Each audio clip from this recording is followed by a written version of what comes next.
Well, good morning, everyone, and welcome to this sermon for Sunday, February 19th, 2023. My name is Bob Malone. I'm the pastor here at Mount Vernon Presbyterian Church in Alexandria, Virginia. And whether you are watching us live on Facebook bright and early this Sunday morning, or at some other time on our Facebook page or from our website, we hope you find this morning's sermon to be challenging and inspiring, whatever it is you need to continue encouraging you in your walk with Jesus.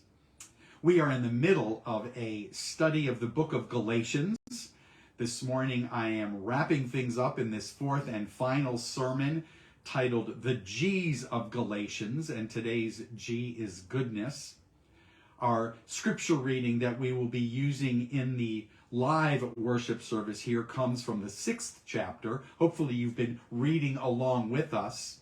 The passage that I am going to read for you this morning, however, does not come from Galatians. It's rather a poem.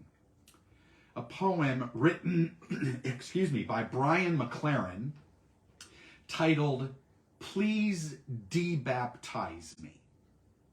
Listen this morning for what the Spirit is saying to you. "Please debaptize me," she said. The pastor's face crumpled. "My parents tell me you did it," she said, "but I was not consulted, so now undo it." The pastor's eyes asked why. "If it were just about belonging to this religion and being forgiven, then I would stay. If it were just about believing this list of doctrines and upholding this list of rituals, I'd be okay. But your Sunday sermon made it clear it's about more than I bargained for. So please, debaptize me." The pastor looked down, said nothing. She continued, "You said baptism sends me into the world to love enemies. I don't. Nor do I plan to. You said it means being willing to stand against the flow. I like the flow. You described it like rethinking everything, like joining a movement. But I'm not rethinking or moving anywhere. So unbaptize me, please." The pastor began to weep. Soon great sobs rose from his deepest heart. He took off his glasses, blew his nose, took 3 tissues to dry his eyes. "These are tears of joy," he said. "I think you are the first person who ever truly listened or understood." "So," she said, "will you? Please?" The G's of Galatians: growth, Gentiles, grace, and finally this morning, goodness. Goodness is that to which we are being called in the 6th chapter of Galatians, as well as in Brian's poem. And I have to say, it strikes me as extremely odd how in recent years, we, people of faith, have had to spend so much time talking about something that should be a given to Christ followers. Goodness, kindness, compassion, integrity, love. Shouldn't all of these characteristics of Jesus be givens? I mean, faith offers all kinds of opportunities for debate, for discussion, all kinds of issues that have two sides to them. and that can tolerate grayness. But goodness? Really? How is it that we have come to a place where we need to be reminding one another to be kind, to show empathy, to just be good people? No doubt, some, perhaps many of you are inclined to say, well, goodness is a given, but people define goodness differently. To which I want to respond, really? We can't all agree on what it means to be good? I guess I never really thought it was all that complex of an issue. And so I'm left wondering if there is any hope for us at all, as a church, as a nation, or even as one great big human family. If we can't agree on what it means to be good, then what hope do we have? What do you think? I'd love for you to type in the comment section what you think goodness means, what it looks like for you as a follower of Jesus, or just as someone who is striving to live a better life. The passage that I'm particularly interested in, that 6th chapter of Galatians, is verse 9, which in the New Revised Standard Version says, "Let us not become weary in doing good." Weary in doing good. What does that mean to you? What does goodness look like for you? Without getting all Greek on you this morning, when I checked the various translations of the word used in the original Greek, the various versions translate it differently. All kinds of very descriptive words popped up. Beautiful, noble, morally good, contributing to salvation. They're great descriptive words and phrases, all pointing us toward goodness. They all are pointing us really in the same direction. And while hard to live out, their meanings are pretty clear. Goodness is pretty clear. I'm reminded of that verse back in chapter 2 of Galatians, verse 20, which I was encouraged to memorize when I was young. "I have been crucified with Christ, and it is no longer I who live, but Christ who lives in me." The idea of Christ living in us should clearly guide our living. And again, while it's not always easy to do that, it should still be, at the very least, relatively easy to know what that means. There's no mystery to how Jesus lived, nor to how we are being called to live as his followers.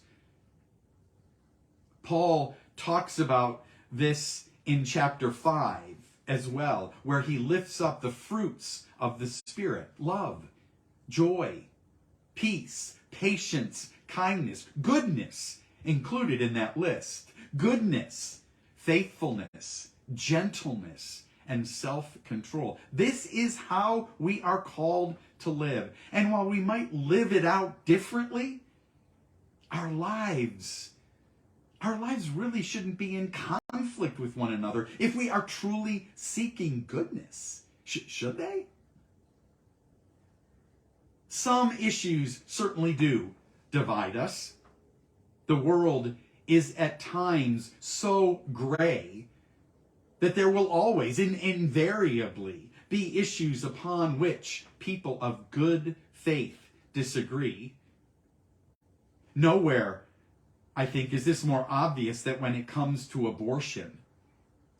There may be still some disagreement on women pastors, on gay ordination in marriage, on opposing Christian nationalism. But the vast majority of Christ followers have come to accept all three. And there are all kinds of statistics that bear this out. But things are not quite that clear when it comes to abortion.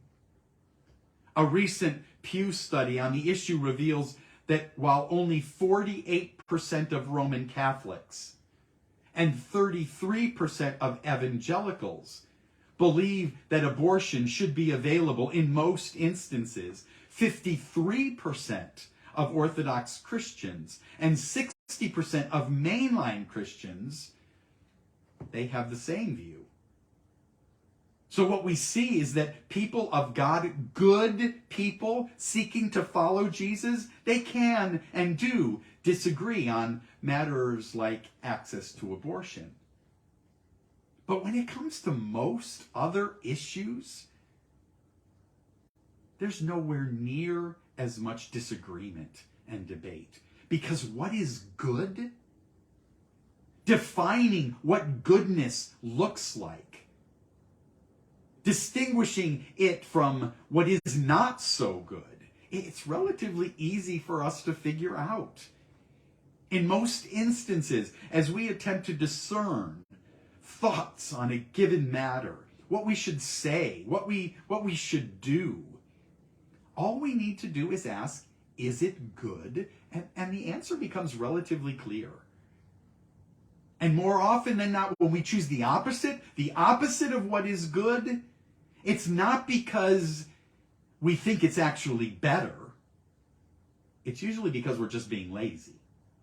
It's because our own self-interest is leading us to compromise, to abandon our baptismal vows for the sake of our own desires, and to stray from Paul's call to not grow weary in doing good. In a sense, this is what Brian's poem is all about.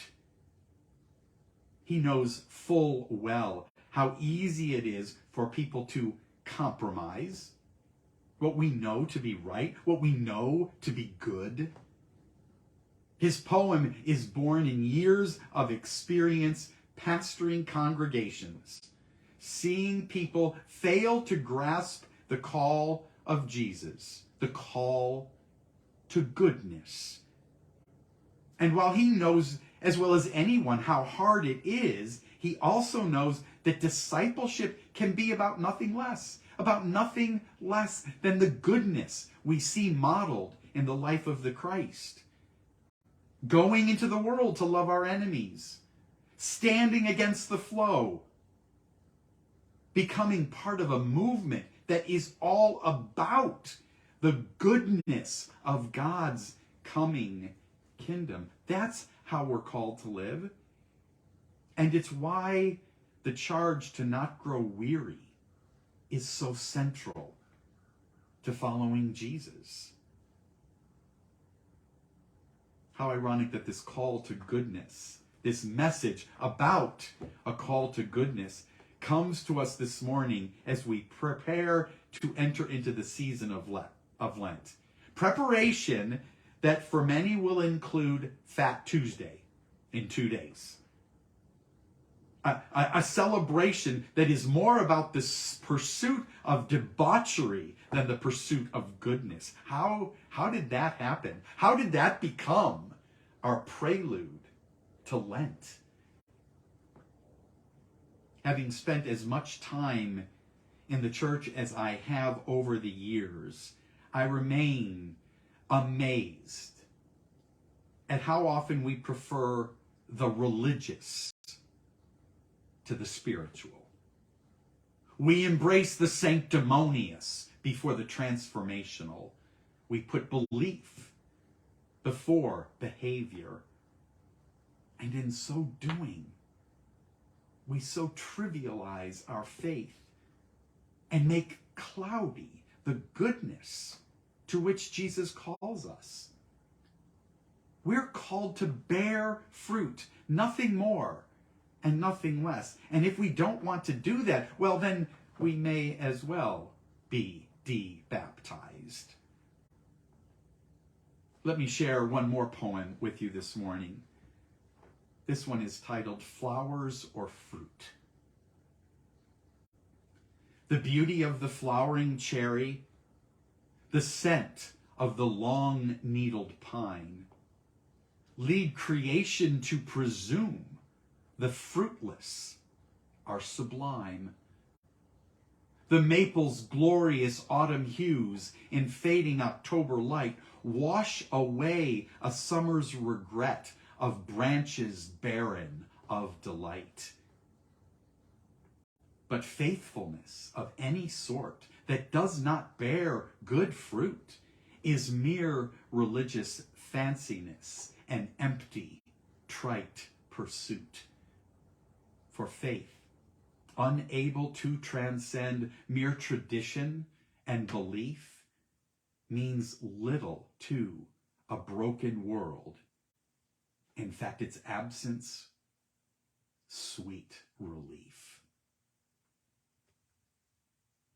Its absence, sweet relief. You see, the world does not need more religious tradition. It does not need more things to believe in. We don't need more beautiful sanctuaries, better preachers or choirs. We don't even need more people. You've heard me say it before, those 3 B's: better buildings, bigger budgets, more butts in our pews. That's not what the church needs today. In fact, I'm not sure it's ever what the church has needed. What the church needs today is good people. Not perfect people. Not people who worship every Sunday, although we pastors do like that. Not people who go to Sunday school faithfully week after week. We tend to like that too. Not people who are willing to serve on ministry teams or committees. People who are willing to take on leadership roles, or people who give generously. We all like those kinds of things. But in the end, church, in the end, none of that really matters. If ministry has taught me anything over the years, it is that my primary job is to encourage, to challenge, to inspire, and to lead us all in seeking goodness. Not perfection, but perseverance. Not purity, but persistence. Not religiosity, but righteousness. Not spotlessness, but selflessness. Let me remind you again this morning. Let me remind us all that the greatest criticism of the church today, do you know what it is? The greatest criticism of the church today is hypocrisy. It's not our imperfections. It's not our brokenness. It's not even our making mistakes. People know that faith communities are in the market of forgiveness, and they get what that means. But hypocrisy, saying one thing and doing another for whatever reason, because it's too hard, because it costs too much, because it demands putting others before ourselves, because it means walking the road that Jesus walked, and we know where that road wound up. Whatever the reason, in the end, it's because we've grown weary of doing good, and that hypocrisy, it offends. It offends the world. Church, the G's of Galatians were important words for the church 2,000 years ago, and they still offer much wisdom to us today. We all need to be growing, regardless of our age, regardless of the length of time we've been in the church. God is too big for us to ever think we know everything we need to know.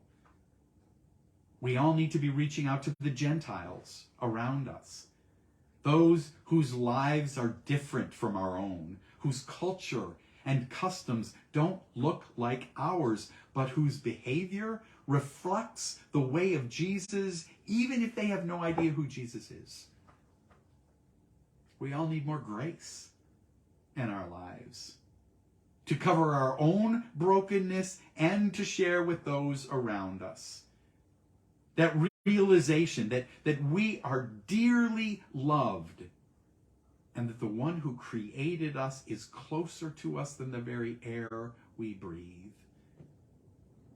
And we need to be pursuing goodness.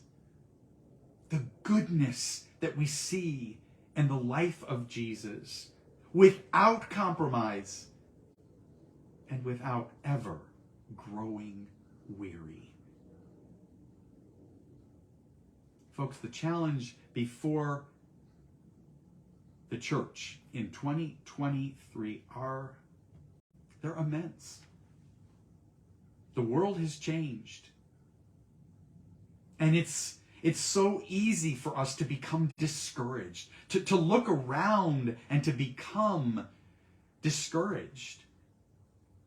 When we look at our numbers and consider all the statistics that are predicting our demise, it's so easy to just want to give up.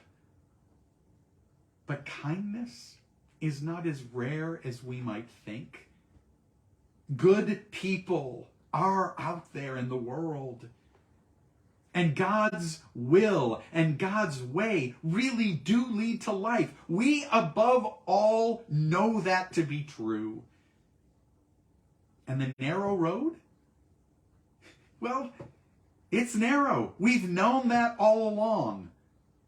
The harvesters have always been few. We've known that as well. And even here in America, while the church did have its heyday, faith is not a business. It's about a way of life. A way that, while marginalized by some, is magnified by those who refuse to grow weary in doing good. May that be said of us today, this week, and in all the months that lie ahead. And to God, and God alone, be the glory. Amen. Friends, have a great week. I hope to see you face to face soon. And until then, may the peace of Christ be with you.